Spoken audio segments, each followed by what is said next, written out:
Stock market ਤਾਂ ਜੀ ਇਹ ਮੰਨ ਕੇ ਚੱਲ ਰਹੀ ਹੈ ਸ਼ਮੀਲ ਜੀ ਬਈ ਇੰਟਰਸਟ ਰੇਟ ਵਧਾਉਣ ਵਾਲਾ ਕੰਮ ਜਿਹੜਾ ਹੈ ਉਹ ਰੁਕ ਗਿਆ, ਹੁਣ ਗਾਂਹ ਵਧਣੇ ਨਹੀਂ ਆ। ਇਨਫੈਕਟ ਨੈਕਸਟ ਈਅਰ ਘੱਟ ਤੋਂ ਘੱਟ 1.5 ਤੋਂ 2% ਥੱਲੇ ਜਾਣਗੇ। The major factor is the mortgage interest rate.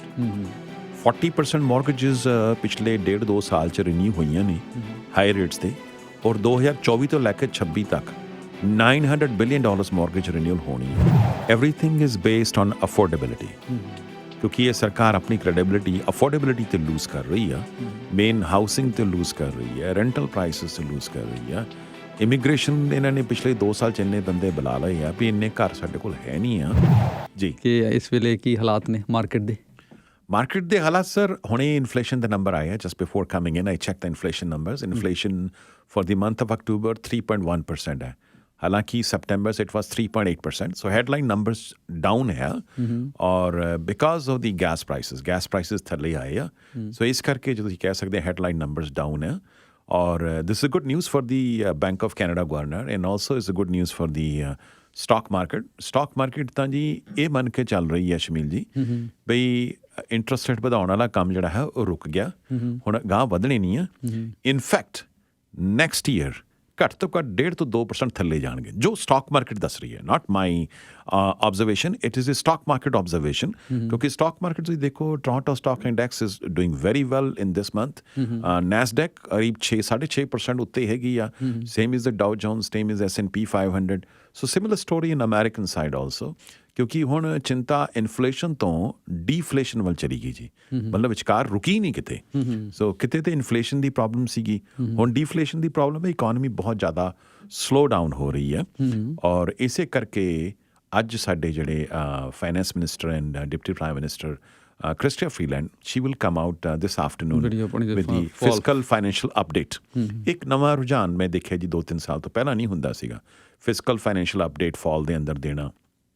ਔਰ ਹਾਲਾਂਕਿ ਹਰ ਵਾਰੀ ਇਸ ਤਰ੍ਹਾਂ ਦੀ ਬਜਟ ਦੀ ਲੋਕ ਵੇਟ ਕਰਦੇ ਸੀ, ਲੇਕਿਨ ਇਸ ਵਾਰੀ ਲੋਕ ਜਿਹੜੇ ਹੈ ਇਹ ਫਿਸਕਲ ਅਪਡੇਟ ਦੀ ਵੇਟ ਕਰ ਰਹੇ। ਇਹਦੇ 'ਚ ਇਹੀ ਮਤਲਬ ਮੰਨਿਆ ਜਾਂਦਾ ਜੀ ਕਰੀਬ $15 billion ਜਿਹੜੇ ਹੈ ਉਹ ਰੈਂਟਲ ਹਾਊਸਿੰਗ ਲਈ ਦਿੱਤੇ ਜਾਣਗੇ।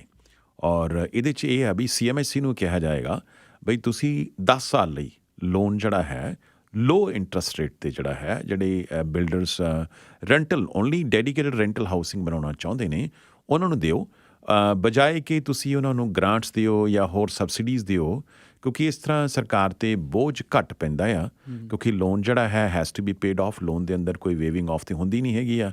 ਸੈਕਿੰਡ ਜਿਹੜਾ ਹੈ ਪਰ ਜਿਹੜੇ ਜੀ ਕੁਛ ਬਿਲਡਰਾਂ ਨਾਲ ਜਦੋਂ ਮੈਂ ਗੱਲ ਕੀਤੀ, ਉਹ ਕਹਿੰਦੇ ਨੇ ਵੀ ਸਾਨੂੰ ਪੈਸੇ ਦੀ ਥੋੜ੍ਹਾ ਕਮੀ ਹੈ, ਵੀ ਅਸੀਂ ਪੈਸੇ ਬਿਨਾਂ ਨਹੀਂ ਘਰ ਬਣਾ ਰਹੇ ਜੀ। ਪ੍ਰੋਬਲਮ ਹੈ ਜਿਹੜੇ ਕਹਿੰਦੇ ਤੁਹਾਡੇ ਟੈਨੈਂਟ ਰੈਂਟਲ ਲਾਜ਼ ਨੇ ਜੀ, ਉਹਨਾਂ ਕਰਕੇ ਸਾਨੂੰ ਮੁਸੀਬਤ ਲੱਗਦੀ ਹੈ ਰੈਂਟਲ ਬਿਲਡਿੰਗਾਂ ਬਣਾਉਣੀਆਂ।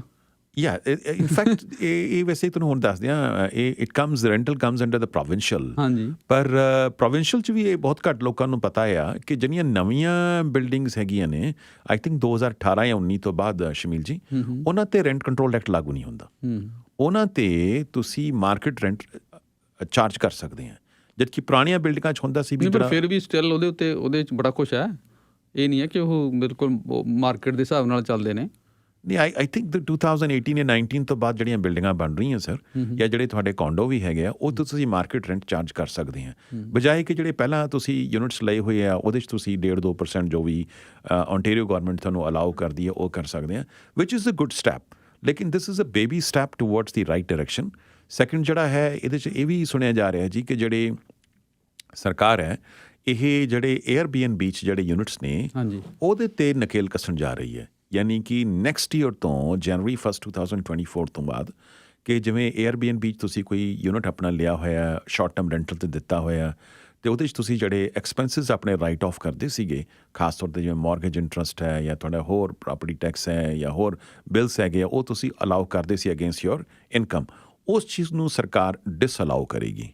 ਹਾਲਾਂਕਿ ਸੋ ਬੇਸਿਕਲੀ ਇਹਦਾ ਪਰਪਜ਼ ਹੈ ਕਿ ਲੋਕਾਂ ਨੂੰ ਡਿਸਕਰੇਜ ਕਰਨਾ ਕਿ ਆਪਣੀ ਜਿਹੜੀ ਪ੍ਰਾਈਵੇਟ ਪ੍ਰਾਪਰਟੀ ਆ ਉਹ Airbnb ਵਰਗੀਆਂ ਸ਼ਾਰਟ ਰੈਂਟਲ ਸਕੀਮਾਂ ਵਾਸਤੇ ਨਾ ਯੂਜ਼ ਕਰਨ, ਤਾਂ ਕਿ ਉਹ ਲੋਕਾਂ ਦੇ ਰਹਿਣ ਲਈ ਖਾਲੀ ਹੋਏ ਅਤੇ ਹੋਟਲ ਖਾਲੀ ਪਏ ਨੇ ਅਤੇ ਲੋਕ ਘਰਾਂ 'ਚ ਰਹਿ ਰਹੇ ਨੇ। ਜੀ this is in the step towards ਕਿ ਅਬਾਊਟ 30,000 ਯੂਨਿਟਸ ਜਿਹੜੇ ਨੇ ਅਕ੍ਰੋਸ ਕੈਨੇਡਾ ਜਿਹੜੇ ਨੇ Airbnb 'ਚੋਂ ਉਹ ਜਿਹੜੇ ਆ ਰੈਂਟਲ ਵੱਲ ਆਉਣਗੇ, ਅਤੇ ਜਦੋਂ ਰੈਂਟਲ ਵੱਲ ਆਉਣਗੇ ਤਾਂ ਨੈਚੁਰਲੀ ਜਿਹੜੀ ਰੈਂਟਲ ਦੀ ਕਿੱਲਤ ਹੈਗੀ ਆ ਉਹਦੇ 'ਚ ਨਿਜਾਤ ਮਿਲੇਗੀ। ਤੇ ਇਹ ਸਰਕਾਰ ਵੱਲੋਂ ਹੈ, ਫੈਡਰਲ ਗਵਰਨਮੈਂਟ ਵੱਲੋਂ ਹੈਗਾ। ਹਾਲਾਂਕਿ ਕਈ ਮਿਊਨਿਸਪੈਲਿਟੀਜ਼ ਨੇ ਕਈ ਜਗ੍ਹਾ short term rentals already ban ਕੀਤੀਆਂ ਹੋਈਆਂ ਨੇ, ਡਿਪੈਂਡਿੰਗ ਔਨ ਸਰਟਨ ਸਿਟੀਜ਼ ਜਿੱਥੇ ਕਿ ਰੈਂਟਲ ਦੀ ਕਿੱਲਤ ਜ਼ਿਆਦਾ ਹੈ, ਉੱਥੇ ਉਹਨਾਂ ਨੇ ਆਲਰੇਡੀ ਇਹ ਬੈਨ ਕੀਤੀਆਂ ਹੋਈਆਂ ਨੇ। ਪਰ ਲੇਕਿਨ ਜਿੱਥੇ ਨਹੀਂ ਵੀ ਕੀਤੀਆਂ ਹੋਈਆਂ ਉੱਥੇ ਸਰਕਾਰ ਵੱਲੋਂ, ਫੈਡਰਲ ਸਰਕਾਰ ਵੱਲੋਂ ਇਹ ਚੀਜ਼ ਆ ਰਹੀ ਹੈ। ਪਲੱਸ ਸ਼ਮੀਲ ਜੀ, ਇੱਕ $1 ਬਿਲੀਅਨ ਜਿਹੜਾ ਹੈ ਅਫੋਰਡੇਬਲ ਹਾਊਸਿੰਗ ਲਈ ਜਿਹੜਾ ਹੈ ਸਰਕਾਰ ਉਹ ਡੈਡੀਕੇਟ ਕਰੇਗੀ। ਔਰ ਦਿਸ ਇਜ਼ ਦ ਵੇ ਇਹ ਸਰਕਾਰ ਜਿਹੜੀ ਹੈ, ਤੁਸੀਂ ਕਹਿ ਸਕਦੇ ਆਪਣੇ ਜਿਹੜੇ ਇਹਨਾਂ ਦੇ ਜਿਹੜੀ ਕਹਿ ਲਓ ਕਿ ਇਹਨਾਂ ਦੀ ਰੇਟਿੰਗ ਹੈ ਉਹ ਕਾਫੀ ਡਾਊਨ ਹੈ, ਉਹਨੂੰ ਅਪਡੇਟ ਕਰਨ ਲਈ ਸਰਕਾਰ ਜਿਹੜਾ ਮੈਨੂੰ ਲੱਗਦਾ ਜੀ ਇਹ ਤਿਆਰੀ ਕਰ ਰਹੀ ਹੈ ਸਰ। ਸੁਰਿੰਦਰਪਾਲ ਜੀ, ਤੁਸੀਂ ਇਨਫਲੇਸ਼ਨ ਦੀ ਆਪਾਂ ਜਦੋਂ ਗੱਲ ਕੀਤੀ ਸੀ ਜੀ, ਓਵਰਆਲ ਜਿਹੜਾ ਨੰਬਰ ਹੈ ਉਹ ਥੋੜ੍ਹਾ ਘੱਟ ਲੱਗਦਾ ਜੀ, ਪਰ ਉਹ ਸਿਰਫ ਜਿਹੜੀਆਂ 1-2 ਆਈਟਮਸ ਕਰਕੇ, ਜਿਵੇਂ ਖਾਸ ਕਰਕੇ ਗੈਸ ਪ੍ਰਾਈਸਿਸ ਕਰਕੇ ਘਟਿਆ ਜੀ। ਪਰ ਜਿਹੜੀਆਂ ਬਾਕੀ ਜਿਵੇਂ ਜਿਹੜੀ ਇਨਫਲੇਸ਼ਨ ਨਾਲ ਜਿਵੇਂ ਗਰੋਸਰੀ ਪ੍ਰਾਈਸਿਸ ਨੇ, ਹੋਰ ਨੇ, ਉੱਥੇ ਤੇ ਕੋਈ ਫਰਕ ਨਜ਼ਰ ਨਹੀਂ ਆ ਰਿਹਾ। ਕੋਈ ਜ਼ਿਆਦਾ ਫਰਕ ਨਹੀਂ ਹੈ Shamil ji. In fact the major factor is the mortgage interest rate. 40% mortgages ਪਿਛਲੇ 1.5-2 ਸਾਲ 'ਚ ਰੀਨਿਊ ਹੋਈਆਂ ਨੇ ਹਾਈ ਰੇਟਸ 'ਤੇ, ਔਰ 2024 ਤੋਂ ਲੈ ਕੇ 26 ਤੱਕ $900 ਬਿਲੀਅਨ ਮੌਰਗੇਜ ਰੀਨਿਊਲ ਹੋਣੀ ਆ। ਇਸ ਗੱਲ ਦੀ ਸਰਕਾਰ ਨੂੰ ਚਿੰਤਾ ਆ ਕਿ ਜਦੋਂ ਮੌਰਗੇਜ ਰੀਨਿਊਲ ਹੋਣੀ ਆ ਤਾਂ ਇਹ ਝਟਕਾ ਆਮ ਕੰਜ਼ਿਊਮਰ ਜਿਹੜਾ ਉਹ ਨਹੀਂ ਝੱਲ ਸਕਦਾ, ਅਤੇ ਨਾ ਹੀ ਬੈਂਕ ਇੰਨਾ ਬਰਡਨ ਲੈ ਸਕਦੇ ਆ। ਫਿਰ ਇੱਕ ਜਿਹੜਾ ਹੈ ਇੱਕ financial consumer agency of Canada ਹੈ, ਉਹਨੇ ਪ੍ਰਪੋਜ਼ ਕੀਤਾ ਵੀ ਜਦੋਂ ਮੌਰਗੇਜ ਤੁਹਾਡੀ ਰੀਨਿਊਲ 'ਤੇ ਆਏ ਤੇ ਬੈਂਕਾਂ ਨੂੰ ਚਾਹੀਦਾ ਆ ਕਿ ਉਹ ਜੇ ਆਦਮੀ ਆਪਣਾ ਇੰਨਾ ਇੰਟਰਸਟ ਨਹੀਂ ਪੇ ਕਰ ਸਕਦਾ, ਇੰਟਰਸਟ ਤਾਂ ਪੇ ਕਰਨਾ ਹੀ ਹੈ, ਵੀ ਪੇਮੈਂਟ ਨਹੀਂ ਪੇ ਕਰ ਸਕਦਾ, ਤੇ ਉਹਦਾ ਜਿਹੜਾ ਅਮੋਰਟੇਸ਼ਨ ਪੀਰੀਅਡ ਵਧਾ ਦਿੱਤਾ ਜਾਏ। ਇਹ ਮਤਲਬ ਇੱਕ ਪ੍ਰਪੋਜ਼ਲ ਹੈਗਾ ਆ। ਆਈ ਡੋਂਟ ਨੋ ਕਿ ਸ਼ੀ ਮੇ ਟਾਕ ਅਬਾਊਟ ਅੱਜ ਵੈਸੇ ਕੁਝ ਇਦਾਂ ਦੀਆਂ ਰਿਪੋਰਟਸ ਹੈਗੀਆਂ ਨੇ ਕਿ ਕੁਝ ਗਾਈਡਲਾਈਨਸ ਹੋਣਗੀਆਂ। ਜੀ ਜੀ ਜੀ, ਬਿਲਕੁਲ। ਇਹ ਫਾਈਨੈਂਸ਼ੀਅਲ ਫਿਸਕਲ ਅਪਡੇਟਸ ਇਹੋ ਦੀਆਂ ਗਾਈਡਲਾਈਨਸ ਹੋਣਗੀਆਂ ਵੀ ਮੌਰਗੇਜ ਰੀਨਿਊਅਲ 'ਤੇ ਕੀ ਅਮੋਰਟੇਸ਼ਨ ਵਧੇਗਾ ਜਾਂ ਕੀ ਹੋਏਗਾ, ਇਸ ਤਰ੍ਹਾਂ ਦੀ ਚੀਜ਼ਾਂ ਆਉਣਗੀਆਂ ਸਰ। ਇਹਦੇ ਬਾਰੇ ਹੁਣ ਕੱਲ੍ਹ ਨੂੰ ਜ਼ਿਆਦਾ ਗੱਲ ਹੋਏਗੀ ਕਿਉਂਕਿ ਅੱਜ ਸ਼ਾਮ ਤੱਕ ਹੁਣ ਇਹ ਸਾਰੀ 2 o'clock she will come out with this statement। ਔਰ ਜਿਹੜਾ ਤੁਸੀਂ ਗੱਲ ਕਹੀ ਵੀ ਮੌਰਗੇਜ ਇੰਟਰਸਟ ਰੇਟ, ਜਿਹੜਾ ਸਭ ਤੋਂ ਵੱਡਾ ਫੈਕਟਰ ਤਾਂ ਸ਼ਮੀਲ ਜੀ ਇਹੀ ਹੈਗਾ ਆ। ਆਮ ਆਦਮੀ ਤਾਂ ਜਿਹੜਾ ਕਹਿ ਲਓ ਕਿ ਤੁਸੀਂ ਦੇਖੋ ਵਾਲਮਾਰਟ ਵਰਗੀ company, I think last week Walmart company ਨੇ ਆਊਟਲੁੱਕ ਬੜੀ ਲੋ ਡਾਊਨ ਦਿੱਤੀ ਹੈ। ਮਤਲਬ ਇੱਕ ਗਰੋਸਰੀ ਵਾਲੀ ਕੰਪਨੀ ਹੈ, ਮਤਲਬ ਲੋਕ ਗਰੋਸਰੀ ਵੀ ਨਹੀਂ ਖਰੀਦ ਰਹੇ। ਉਹਨੇ ਵੀ ਕਿਹਾ ਵੀ ਸਾਡੀ ਗਰੋਸਰੀ ਦੀ ਸੇਲ ਸਾਡੀ ਘੱਟ ਰਹੀ ਆ, ਤੇ ਦੈਟ ਮੀਨਸ ਕਿ ਲੋਕ ਜਿਹੜੇ ਨੇ ਹਾਰਡ ਸਕਵੀਜ਼ ਹੈਗੇ between high interest rates and inflation. ਮੈਂ ਨਾ ਪਿਛਲੇ ਦਿਨਾਂ 'ਚ ਮੇਰੀ ਕਿਸੇ ਨਾਲ ਗੱਲ ਹੋਈ, ਉਹ ਕਲੀਨਿੰਗ ਦਾ ਕੰਮ ਕਰਦੇ ਜੀ, ਅਤੇ ਮੈਂ ਉਂਝ ਹੀ ਆਪਣੀ ਜਿਹੜੀ ਕਿਉਰੋਸਿਟੀ ਹੁੰਦੀ ਸਮਝਣ ਲਈ ਹਰ ਸੈਕਟਰ ਨੂੰ, ਮੈਂ ਪੁੱਛਣ ਗੱਲ ਕਰਨ ਲੱਗ ਗਿਆ। ਉਹ ਕਹਿੰਦੇ ਸਾਡਾ ਕੰਮ ਵੀ ਘੱਟ ਗਿਆ। Definitely sir. ਅਤੇ ਲੋਕ ਹੁਣ ਕਹਿੰਦੇ ਨੇ ਜ਼ਰੂਰ ਕਲੀਨਿੰਗ ਵਾਲੇ ਨੂੰ $200-250 ਦੇਣਾ, ਇਹ ਕੰਮ ਆਪ ਹੀ ਕਰ ਲਓ। Yes yes yes. ਹਰੇਕ ਬੰਦਾ ਇਹਦੇ ਨਾਲ ਅਫੈਕਟਡ ਹੈ ਸਰ। ਹਰੇਕ ਬੰਦਾ, ਚਾਹੇ ਉਹ ਕਲੀਨਿੰਗ 'ਚ ਹੈ, ਚਾਹੇ ਰੈਸਟੋਰੈਂਟ 'ਚ ਹੈ। ਲੋਕ ਰੈਸਟੋਰੈਂਟ 'ਚ ਖਾਣਾ ਹੁਣ ਘੱਟ ਖਾਂਦੇ ਆ, ਔਰ ਚਾਹੇ ਸਮਾਲ ਬਿਜ਼ਨਸਿਸ ਨੇ, ਕੰਸਟਰਕਸ਼ਨ ਇੰਡਸਟਰੀ 'ਤੇ ਦੇਖੋ ਅੱਜ ਲੋਜ਼ ਨੇ ਵਾਰਨਿੰਗ ਦਿੱਤੀ ਹੈ। ਲੋਜ਼ ਇਜ਼ ਅਗੇਨ ਜਿਹੜੀ ਕਿ ਇਹ ਕੰਸਟਰਕਸ਼ਨ ਦੇ ਮਟੀਰੀਅਲ ਵੇਚਦੀ ਹੈ ਕੰਪਨੀ, ਕਿਉਂਕਿ ਲੋਕ ਰੈਨੋਵੇਸ਼ਨ ਨਹੀਂ ਕਰਨਗੇ। ਰੈਨੋਵੇਸ਼ਨ ਪਰ ਇਹ ਸਾਈਕਲ ਤਾਂ ਫਿਰ ਹੁਣ ਕੰਪਲੀਟ ਹੋ ਕੇ ਰੁਕੇਗਾ ਨਾ, ਵਿਚਾਲੇ ਤਾਂ ਰੁਕੇਗਾ ਨਹੀਂ ਇਹ। ਯੈਸ, ਇੱਕ ਵਾਰ ਕੰਪਲੀਟ ਹੋਏਗਾ, ਬਿਲਕੁਲ ਅਸੀਂ ਥੱਲੇ ਜਾਵਾਂਗੇ, ਦੈਨ ਫਿਰ ਉਸ ਹੌਲੀ ਹੌਲੀ ਉੱਤੇ ਉੱਠਣਾ ਸ਼ੁਰੂ ਹੋਵਾਂਗੇ। ਥੱਲੇ ਜਾਵਾਂਗੇ, ਥੱਲੇ ਲੱਗੇ ਹੋਏ ਹਾਂ ਸਰ ਅਸੀਂ already it is already there. It is the matter of declaration. Just like you say the body is dead, ਲੇਕਿਨ ਉਹ ਦੀ ਡੈਥ ਸਰਟੀਫਿਕੇਟ ਨਹੀਂ ਮਿਲਿਆ।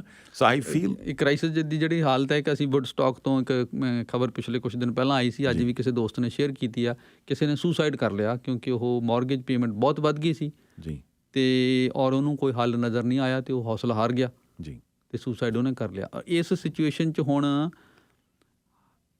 ਲੱਖਾਂ ਨਾ ਕਹੀ ਤੇ ਹਜ਼ਾਰਾਂ ਦੀ ਗਿਣਤੀ 'ਚ ਲੋਕ ਫਸੇ ਹੋਇਆ। ਜੀ ਜੀ ਜੀ, ਜਿਨ੍ਹਾਂ ਨੂੰ ਇਹ ਲੱਗਦਾ ਵੀ ਅਸੀਂ ਹੁਣ ਬਿਲਕੁਲ ਇਸ ਸਿਚੁਏਸ਼ਨ 'ਚ ਆ ਜਾਵਾਂਗੇ ਕਿ ਬਿਲਕੁਲ ਹੁਣ ਟੁੱਟਣ ਵਾਲੀ ਹਾਲਤ ਹੈ। ਜੀ ਜੀ, ਬਿਲਕੁਲ ਹੈਗੀ ਸਰ। ਇਸੇ ਕਰਕੇ ਇਹ ਜਿਹੜੀ ਹੈ ਫਿਸਕਲ ਅਪਡੇਟ ਦੇ ਅੰਦਰ everything is based on affordability, ਕਿਉਂਕਿ ਇਹ ਸਰਕਾਰ ਆਪਣੀ ਕ੍ਰੈਡੀਬਿਲਿਟੀ ਅਫੋਰਡੇਬਿਲਿਟੀ 'ਤੇ ਲੂਜ਼ ਕਰ ਰਹੀ ਆ, ਮੇਨ ਹਾਊਸਿੰਗ 'ਤੇ ਲੂਜ਼ ਕਰ ਰਹੀ ਹੈ, ਰੈਂਟਲ ਪ੍ਰਾਈਸਿਸ 'ਤੇ ਲੂਜ਼ ਕਰ ਰਹੀ ਆ। ਇਮੀਗ੍ਰੇਸ਼ਨ ਇਹਨਾਂ ਨੇ ਪਿਛਲੇ 2 ਸਾਲ 'ਚ ਇੰਨੇ ਬੰਦੇ ਬੁਲਾ ਲਏ ਆ ਵੀ ਇੰਨੇ ਘਰ ਸਾਡੇ ਕੋਲ ਹੈ ਨਹੀਂ ਆ। ਪਰ ਇਹਦੇ 'ਚ ਸਵਾਲ ਹੀ, ਚਲੋ ਖੈਰ ਇਹ ਤੁਹਾਡਾ ਟੌਪਿਕ ਨਹੀਂ ਹੈ, ਹੁਣ ਜਸਟ ਮੇਰੇ ਮਨ 'ਚ ਆ ਗਿਆ ਤੇ ਚਲੋ ਆਪਾਂ ਖੁੱਲ੍ਹੀ ਗੱਲ ਕਰ ਰਹੇ ਹਾਂ ਜੀ। ਇਹ ਜਿਹੜੀਆਂ ਗੱਲਾਂ ਨੇ, ਇਹ ਕ੍ਰਾਈਸਿਸ ਹੈ, ਇਹ ਪਿਛਲੇ ਅਸੀਂ 3-4 ਸਾਲਾਂ ਤੋਂ ਬਣ ਰਿਹਾ, ਔਰ ਬਹੁਤ ਲੋਕ ਇਹਦੇ ਬਾਰੇ ਗੱਲ ਕਰ ਰਹੇ ਨੇ। ਅਸੀਂ ਇਸ ਸ਼ੋਅ 'ਚ ਕਿੰਨੀ ਵਾਰੀ ਕੀਤੀ, ਅਸੀਂ ਕਿਹੜੇ ਕੋਈ ਨੈਸ਼ਨਲ ਮੀਡੀਆ, ਜੇ ਸਾਡੇ ਕੋਲ ਇਹ ਗੱਲ ਹੋ ਰਹੀ ਹੈ ਤਾਂ ਇਹਦਾ ਮਤਲਬ ਹੈ ਵੀ ਗੱਲ ਤੇ ਸਭ ਨੂੰ ਪਤਾ ਹੈ। ਜੀ ਜੀ। ਪਰ ਸਾਡੀਆਂ ਸਰਕਾਰਾਂ ਨੂੰ ਸਿਰਫ ਉਦੋਂ ਹੀ ਪਤਾ ਲੱਗਦਾ ਜਦੋਂ ਪੋਲਸ ਆ ਜਾਂਦੇ ਨੇ, ਪੋਲਸ ਦੇ ਨੰਬਰ ਕਿ ਤੁਹਾਡੀ ਰੇਟਿੰਗ ਡਾਊਨ ਹੋ ਗਈ। Yes, absolutely. Politicians just look at the votes, nothing else. Any party, it's not just A party or B party. Any politicians look at the votes only. So now it is affecting their votes. They've woken up. That's why ਇਦਾਂ ਦੇ ਇਹ ਜਿਹੜੇ measures ਆ ਲੈ ਕੇ ਆ ਰਹੇ sir. ਪਰ ਇਹ ਹੈ ਕਿ ਹੁਣ ਇਸ ਸਟੇਜ ਦੇ ਉੱਤੇ ਇਹ ਜਿਹੜੇ ਕਦਮ ਨੇ, ਚਲੋ ਇਹਨਾਂ ਬਾਰੇ ਹੁਣ ਅੱਜ ਅਸੀਂ ਜ਼ਿਆਦਾ ਡਿਟੇਲ ਤਾਂ ਇਹਦੇ ਪਰ ਹੈ ਨਹੀਂ, ਮੋਟਾ ਜਿਹਾ ਤੇ ਆ ਹੀ ਗਿਆ ਜੀ। ਇਹ ਜੇ ਹੁਣ ਕਰ ਵੀ ਲੈਣ, ਤੁਹਾਡਾ ਕੀ ਖਿਆਲ ਹੈ ਇਹਨਾਂ ਨਾਲ ਹੁਣ ਕੋਈ ਬਹੁਤ ਜ਼ਿਆਦਾ ਇਸ ਵੇਲੇ ਪ੍ਰੋਬਲਮ ਜਿੰਨੀ ਵਧੀ ਹੋਈ ਉਹ ਰੁਕ ਜਾਏਗੀ? ਕਿਉਂਕਿ ਬਹੁਤ ਲੇਟ ਇਹ ਇੰਜੈਕਸ਼ਨ ਬਹੁਤ ਲੇਟ ਲੱਗ ਰਿਹਾ, ਬਿਮਾਰੀ ਜਦੋਂ ਬਹੁਤ ਵੱਧ ਗਈ। I don't think so they can stop the recession ਜੀ। ਇਹ recession ਵਰਗੇ ਹਾਲਾਤ ਹੈਗੇ ਨੇ। ਦੇਖੋ ਸੈਕੰਡ ਕੁਆਰਟਰ ਸਾਡੀ ਇਕਨੋਮੀ ਸ਼ਰਿੰਕ ਕੀਤੀ, ਥਰਡ ਕੁਆਰਟਰ ਦੇ ਨੰਬਰ ਆਉਣੇ ਆ, ਜੁਲਾਈ ਔਰ ਅਗਸਤ ਸਾਡੀ ਇਕਨੋਮੀ ਜਿਹੜੀ ਹੈ ਸਟੈਂਡ ਸਟਿਲ ਹੈ, ਸੈਪਟੰਬਰ ਦੇ number I think will be down. So once it's down that means the third quarter 'ਚ ਵੀ ਇਕਨੋਮੀ ਸ਼ਰਿੰਕ ਕੀਤੀ ਹੈ, ਦੈਨ ਆਫੀਸ਼ੀਅਲੀ ਰਿਸੈਸ਼ਨ ਹੈਗਾ ਆ। ਨਾਓ ਇਹ ਬੜੀ ਟ੍ਰਿਕੀ ਸਿਚੁਏਸ਼ਨ ਹੈ ਸਰ, ਬੈਂਕ ਆਫ ਕੈਨੇਡਾ ਦੇ ਗਵਰਨਰ ਲਈ ਵੀ ਔਰ ਸਰਕਾਰ ਲਈ ਵੀ। ਇੱਕ ਪਾਸੇ ਤੁਹਾਡੀ ਇਨਫਲੇਸ਼ਨ ਹੈਗੀ ਆ, ਤੁਸੀਂ ਪੈਸਾ ਜ਼ਿਆਦਾ ਖਰਚ ਨਹੀਂ ਕਰ ਸਕਦੇ ਕਿਉਂਕਿ ਪੈਸਾ ਖਰਚ ਕਰੋਗੇ ਤੇ ਇਨਫਲੇਸ਼ਨ ਵਧਾਓਗੇ। ਬੈਂਕ ਵਾਲੇ ਵੀ ਰੌਲਾ ਪਾ ਰਹੇ ਨੇ। ਯੈਸ, ਤੇ ਦੂਸਰੇ ਪਾਸੇ ਜੇ ਤੁਸੀਂ ਪੈਸੇ, ਇਕਨੋਮੀ ਤੁਹਾਡੀ ਸਲੋ ਡਾਊਨ ਹੋ ਰਹੀ ਹੈ, ਰਿਸੈਸ਼ਨ ਦੇ ਚਾਂਸਸ ਨੇ, ਤੇ ਰਿਸੈਸ਼ਨ ਚੋਂ ਇਕਨੋਮੀ ਨੂੰ ਉਭਾਰ ਕੇ ਲਿਆਉਣਾ ਹੈ ਤਾਂ ਤੁਹਾਨੂੰ ਪੈਸੇ ਖਰਚਣੇ ਪੈਣੇ ਆ। So it's a very tricky situation for the government as well, ਔਰ it is not a normal situation, ਔਰ let's see how they come out. Problem ਹੈ ਜੀ ਸਾਡੇ ਕੋਲ ਬੰਦੇ ਜਿਹੜੇ ਸਾਨੂੰ ਲੀਡ ਕਰ ਰਹੇ ਨੇ ਉਹ ਨਾਰਮਲ ਨਾਲੋਂ ਵੀ ਥੱਲੇ ਨੇ, ਤੇ ਹਾਲਾਤ ਮੰਗ ਇਹ ਕਰਦੇ ਸੀ ਬੰਦੇ ਸਾਡੇ ਕੋਲ ਬਹੁਤ ਐਕਸਟਰਾ ਆਰਡੀਨਰੀ ਵਿਜ਼ਨਰੀ ਲੋਕ ਸਾਨੂੰ ਲੀਡ ਕਰ ਰਹੇ ਹੁੰਦੇ ਜੀ, ਜਿਹੜੇ ਇਹੋ ਜਿਹੇ ਕ੍ਰਾਈਸਿਸ ਦੇ ਵਿੱਚ ਕੁਝ ਨਵਾਂ ਆਫਰ ਕਰਨ ਦੀ ਕਪੈਸਿਟੀ ਹੁੰਦੀ, ਇਹਨਾਂ ਦੀ ਕਪੈਸਿਟੀ ਤੋਂ ਬਾਹਰ ਦੀਆਂ ਗੱਲਾਂ ਨੇ। Yeah, sometimes you have to take a bitter pill. ਇਹ ਕਈ ਵਾਰੀ ਜਦੋਂ ਤੁਹਾਡੀ ਇਹੋ ਜਿਹੀ ਸਿਚੁਏਸ਼ਨ ਹੋਏ, you have to take a bitter pill. ਲੇਕਿਨ problem is this is a minority government, and second is they want to go for populist moves. So ਵੈਸੇ ਵੀ ਸਮਾਂ ਕ੍ਰਾਈਸਿਸ ਵਾਲਾ, ਕ੍ਰਾਈਸਿਸ ਵੱਡਾ ਹੈ ਤੇ ਜਿਹੜੇ ਲੀਡ ਕਰਨ ਵਾਲੇ ਬੰਦੇ ਛੋਟੇ ਨੇ, ਜਿਹੜੇ ਮਤਲਬ ਜਿਵੇਂ ਹਿਸਟਰੀ ਦੇਖਦੀ ਹੁੰਦੀ ਹੈ ਕਿ ਹਿਸਟਰੀ 'ਚ ਕੇਵਲ ਵੱਡੇ ਬੰਦੇ ਹੁੰਦੇ ਨੇ ਕਿਸੇ ਕੰਟਰੀ ਨੂੰ ਲੀਡ ਕਰਦੇ ਨੇ, ਉਸ ਲੈਵਲ ਦੇ ਬੰਦੇ ਹੈ ਨਹੀਂ, ਹੈ ਨਾ। Yeah, this is a situation, very tricky situation, Shamil ji. I will say this is all over. Even America 'ਚ ਵੀ ਸਿਚੁਏਸ਼ਨ ਜਿਹੜੀ ਹੈ, ਤੁਸੀਂ ਜੋ ਬਾਈਡਨ ਦੀ ਜਿਹੜੀ ਰੇਟਿੰਗ ਹੈ is the lowest since he has been elected. ਔਰ ਉੱਥੇ ਹਾਲਾਂਕਿ ਰਿਸੈਸ਼ਨ ਵਰਗੇ ਚਾਂਸ ਤਾਂ ਨਹੀਂ ਹੈਗੇ ਆ, ਲੇਕਿਨ ਉੱਥੇ ਵੀ ਹੁਣ ਅੱਜ ਤੁਸੀਂ ਦੇਖੋ ਆਹ ਵੀਕ ਜਿਹੜਾ ਹੈ is a very crucial week, ਕਿਉਂਕਿ ਇਸ ਵੀਕ ਉਹਨਾਂ ਦਾ ਥੈਂਕਸਗਿਵਿੰਗ ਵੀ ਹੈ, ਇਸ ਵੀਕ ਬਲੈਕ ਫਰਾਈਡੇ ਵੀ ਹੈ, then next is Cyber Monday. So this is expected to be one of the busiest week in the shopping. ਲੇਕਿਨ ਇਹ ਐਕਸਪੈਕਟਡ ਹੈ ਕਿ ਅਮਰੀਕਾ 'ਚ ਵੀ ਕੋਈ ਇੰਨੀ ਖਾਸ ਸੇਲ ਪਿਛਲੇ ਸਾਲ ਜਿੰਨੀ ਨਹੀਂ ਹੋਣੀ ਹੈ।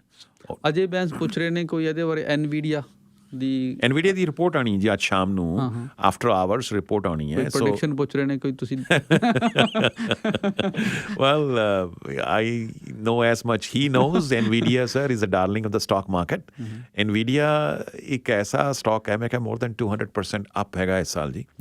ਆਰਟੀਫਿਸ਼ੀਅਲ ਇੰਟੈਲੀਜੈਂਸ ਚਿਪਸ ਬਣਾਉਂਦਾ ਇਹ ਕੰਪਨੀ, ਔਰ ਇਹਦਾ ਸ਼ੇਅਰ ਆਲਰੇਡੀ ਕੱਲ $504 ਤੇ ਟੱਚ ਕੀਤਾ ਜੀ, ਵਿਚ ਇਜ਼ ਆਲ ਟਾਈਮ ਹਾਈ। ਲੇਕਿਨ ਇਹ ਐਕਸਪੈਕਟਡ ਹੈ ਸ਼ਮੀਲ ਜੀ ਵੀ ਇਹ ਅੱਜ ਤੋਂ ਬਾਅਦ ਰਿਪੋਰਟ ਆਉਣ ਤੋਂ ਬਾਅਦ ਇਟ ਵਿਲ ਆਈਦਰ ਗੋ 550 ਔਰ ਇਟ ਵਿਲ ਗੋ 450। ਇਹਨੇ 10% ਉੱਤੇ ਜਾਣਾ ਜਾਂ ਥੱਲੇ ਜਾਣਾ। ਉੱਤੇ ਜਾਣਾ ਇਸ ਕਰਕੇ ਕਿ let's say they give a very good positive outlook, ਔਰ ਜੇ ਸੇਲ ਜੋ ਕਿ ਐਕਸਪੈਕਟਡ ਹੈ ਕਿ 4 ਗੁਣਾ ਵਧੇਗੀ, ਜੇ ਹੁੰਦਾ ਇਸ ਤਰ੍ਹਾਂ ਦੈਟ ਕੈਨ ਗੋ ਅਪ ਬਾਈ 10%। ਜੇ ਨਹੀਂ ਹੁੰਦਾ then it will go down 10%, ਕਿਉਂਕਿ ਬਹੁਤ ਸਾਰੇ ਜਿਹੜੇ ਸਪੈਕੂਲੇਟਿਵ ਬਾਇਰ ਨੇ ਉਹਨਾਂ ਨੇ ਇਹ ਐਨਵੀਡੀਆ 'ਚ ਜਿਹੜੇ ਹੈ ਸਟਾਕ ਬਾਏ ਕੀਤੇ ਹੋਏ ਆ। ਇਨਫੈਕਟ ਅੱਜ ਚਾਈਨੀਜ਼ ਕੰਪਨੀ ਬਾਈਡੂ ਦੀ ਵੀ ਜਿਹੜੀ ਹੈ that's also bellwether company for Chinese, ਉਹਦੀ ਵੀ ਰਿਪੋਰਟ ਆਉਣੀ ਹੈ। ਸੋ ਇਹ ਦੋ ਕੰਪਨੀਆਂ ਤੇ ਦਾਰਮਦਾਰ ਅੱਜ ਨੈਸਡੈਕ ਦਾ ਲੱਗਿਆ ਹੋਇਆ, depending on how they give the reports. ਜੇ ਚੰਗੀਆਂ ਰਿਪੋਰਟ ਆਉਂਦੀ ਹੈ ਸੋ Nasdaq will have another good run for next few weeks. But December, let me caution my investors or listeners, December 'ਚ ਸ਼ਮੀਲ ਜੀ ਆਮ ਤੌਰ ਤੇ ਮਾਰਕੀਟ ਥੱਲੇ ਜਾਂਦੀ ਹੁੰਦੀ ਹੈ। November is the best month to invest, ਔਰ ਨਵੰਬਰ ਦੇ ਅੰਦਰ ਹੀ 5-6% ਮਾਰਕੀਟ ਉੱਤੇ ਜਾ ਚੁੱਕੀ ਆ। ਦਸੰਬਰ 'ਚ ਕਿਉਂ ਮਾਰਕੀਟ ਥੱਲੇ ਜਾਂਦੀ ਹੈ ਕਿ ਲਾਸ ਮੇਕਿੰਗ ਸੇਲਸ ਹੁੰਦੀਆਂ ਨੇ, ਕਿ ਲੋਕ ਆਪਣੇ ਲਾਸ ਨੂੰ ਜਿਹੜਾ ਹੈ ਉਹ ਪ੍ਰੋਫਿਟ ਕਰਦੇ ਨੇ, ਲਾਸ ਨੂੰ ਬੁੱਕ ਕਰਦੇ ਨੇ, ਤੇ ਇਸ ਕਰਕੇ ਜਿਹੜਾ ਹੈ ਦਸੰਬਰ ਵੈਸੇ ਵੀ ਸਲੋ ਡਾਊਨ ਹੁੰਦਾ ਆ। ਇਸ ਕਰਕੇ ਜਿਹੜਾ ਹੈ it's not a good time to invest in November but in December. So you have to take outlook of the seasonality factors as well. ਹੋਰ ਐਂਡ ਦੇ 'ਚ ਕੁਝ ਤੁਸੀਂ ਚੀਜ਼ ਜਿਹੜੀ ਰਹਿ ਗਈ ਹੋਵੇ ਕੁਝ ਐਡ ਕਰਨਾ ਚਾਹੋ। ਸ਼ਮੀਲ ਜੀ, ਮੈਂ ਦੱਸਣਾ ਚਾਹਾਂਗਾ, ਮੈਨੂੰ ਬਹੁਤ ਸਾਰੀ ਕਾਲਸ FHSA ਅਕਾਊਂਟ ਦੇ ਰਿਲੇਟਡ ਆਉਂਦੀਆਂ, ਫਸਟ ਹੋਮ ਸੇਵਿੰਗ ਅਕਾਊਂਟ ਦੇ ਅੰਦਰ। ਇੱਕ ਨਵਾਂ ਅਕਾਊਂਟ ਹੈਗਾ ਆ, ਔਰ ਇਹ ਅਕਾਊਂਟ ਤੁਸੀਂ ਇਸ ਸਾਲ ਖੋਲ੍ਹਣਾ ਹੈਗਾ ਆ। ਜ਼ਰੂਰੀ ਨਹੀਂ ਤੁਸੀਂ ਇਨਵੈਸਟਮੈਂਟ ਕਰਨੀ ਹੈ। ਇਨਫੈਕਟ ਸਾਡੇ ਇੱਕ ਪਾਰਟਨਰ ਕੰਪਨੀ ਹੈਗੀ ਆ, ਉਹਨਾਂ ਵੱਲੋਂ ਇੱਕ ਆਪਸ਼ਨ ਵੀ ਸੀਗੀ ਕਿ ਨਵੰਬਰ 13 ਤੱਕ ਉਹਨਾਂ ਨੇ 2 ਡਰਾ ਵੀ ਕੱਢਣੇ ਸੀਗੇ। ਤੁਸੀਂ ਸਿਰਫ ਅਕਾਊਂਟ ਓਪਨ ਕਰਨਾ ਹੈ ਔਰ ਤੁਸੀਂ ਨੈਕਸਟ ਈਅਰ ਵਿੱਚ ਇਨਵੈਸਟਮੈਂਟ ਕਰ ਸਕਦੇ ਆ। $8,000 ਤੁਹਾਡੀ ਇਸ ਸਾਲ ਦੀ ਲਿਮਿਟ ਹੈ। ਖਾਸ ਤੌਰ 'ਤੇ ਜਿਹੜੇ ਨਵੇਂ ਆਏ ਨੇ ਜਾਂ ਜਿਹੜੇ ਮਿਲੇਨੀਅਲਸ ਨੇ, ਜਿਹੜੇ ਲੋਕਾਂ ਨੇ ਘਰ ਅਗਲੇ 4-5 ਯੰਗ ਬੱਚੇ ਨੇ, ਜਿਹੜੇ ਯੰਗ ਬੱਚੇ ਨੇ, ਅਗਲੇ 4-5 ਸਾਲ 'ਚ ਤੁਸੀਂ ਘਰ ਲੈਣਾ ਹੈ। This is the best opportunity, you should avail this thing. ਔਰ ਜੇ ਤੁਸੀਂ ਮਤਲਬ ਕਈ ਲੋਕ ਇਹ ਸੋਚਦੇ ਸੀ ਜਿਵੇਂ TFS ਜਾਂ RSP ਦੀ ਲਿਮਿਟ ਹੁੰਦੀ ਹੈ ਵੀ next year roll out add ਹੋ ਜਾਂਦੀ ਹੈ, ਇਹਦੇ 'ਚ ਨਹੀਂ ਹੋਣੀ। ਇਹ ਤੁਹਾਨੂੰ ਅਕਾਊਂਟ ਖੋਲ੍ਹਣਾ ਪੈਣਾ ਤਾਂ ਤੁਹਾਡੀ ਲਿਮਿਟ ਜਿਹੜੀ ਐਡ ਹੋਣੀ ਆ, ਔਰ 1 ਸਾਲ ਦੀ ਲਿਮਿਟ ਐਡ ਹੋਣੀ ਆ। ਬਈ ਤੁਸੀਂ ਸਪੋਜ਼ $8,000 ਤੁਸੀਂ ਇਸ ਸਾਲ ਆਪਣਾ ਪਾਉਣਾ ਸੀ, ਨਹੀਂ ਪਾਇਆ, ਅਗਲੇ ਸਾਲ ਵੀ ਤੁਹਾਡੀ ਲਿਮਿਟ 8,000 ਦੀ 16,000। ਤੁਸੀਂ 2025 'ਚ ਕਹੋ ਜੀ ਮੈਂ ਹੁਣ 24,000 ਪਾ ਦਾਂ, ਨੋ, ਯੂ ਕੈਨ ਪੁੱਟ ਓਨਲੀ $16,000। ਸੋ $8,000 ਤੁਸੀਂ ਕੈਰੀ ਫੋਰਵਰਡ ਕਰ ਸਕਦੇ ਆ, provided if you open an account. If you don't open an account, that limit is forfeited. ਔਰ ਇਸ ਬਾਰੇ ਜੇ ਕੋਈ ਸਵਾਲ ਤੁਹਾਡਾ ਹੈਗਾ ਆ FHSA ਅਕਾਊਂਟ ਬਾਰੇ, ਜਾਂ ਸਾਡੇ ਕੋਲ ਜਿਵੇਂ ਦੱਸਿਆ ਕੰਪਨੀ ਵੱਲੋਂ ਡਰਾ ਹਲੇ ਵੀ ਹੈ, ਫੈਬਰਰੀ ਐਂਡ ਤੱਕ ਇੱਕ ਡਰਾ ਉਹਨਾਂ ਨੇ $8,000 ਦਾ ਕੱਢਣਾ ਆ। They can register themselves and not necessarily you have to invest the money in there and not necessarily you have to invest the money from with me. So they can call me or text me on this number 416-573-4798 416-573-4798, Punjabi 'ਚ 416-573-4798। Thank you Shamil ਜੀ। Thank you.